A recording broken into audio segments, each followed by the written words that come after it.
Tell us who's front and center there, who's showing up.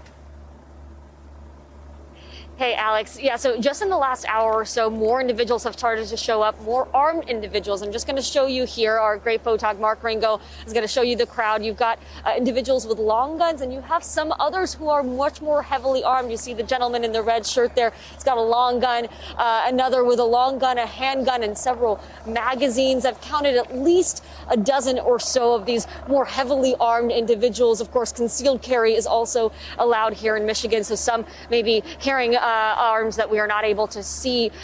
Several dozen people here right now, though it does seem that the number of security personnel, the National Guard, the Michigan State Police, the Lansing Police outnumber the number of demonstrators. And Alex, this kind of sight is not uncommon here in Michigan. This is an open carry state. Most of the protests here at the Capitol have seen armed individuals here in the past. Though when I was covering these sorts of rallies here in the lead up to the election, it's interesting to see a bit of a shift that's happened in the last couple of weeks here. I did reach out to some of my militia contacts from last year, asking them if they were going to be here today. They said absolutely not. That includes the American Patriot Council, Alex, which is a group that organized some of the bigger rallies we saw on the Capitol last year. I also spoke to the head of the Southeast Michigan Volunteer Militia, who just a few days ago was saying that he and his members were going to be here, that there might be thousands of demonstrators here armed, protesting. Well, I spoke to him last night. He was at his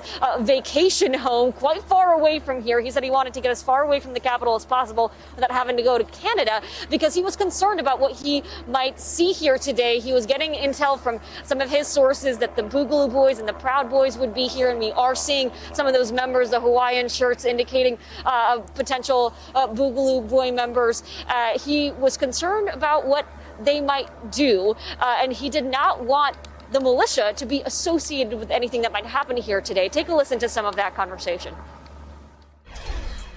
Any violence that would erupt would instantly be blamed on militia, whether we were there or not, whether we took part in it or not.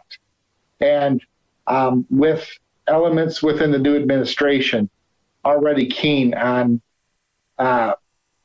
gun limits, infringements on the Second Amendment, and anti-militia sentiment to begin with, we don't need that kind of crackdown right now.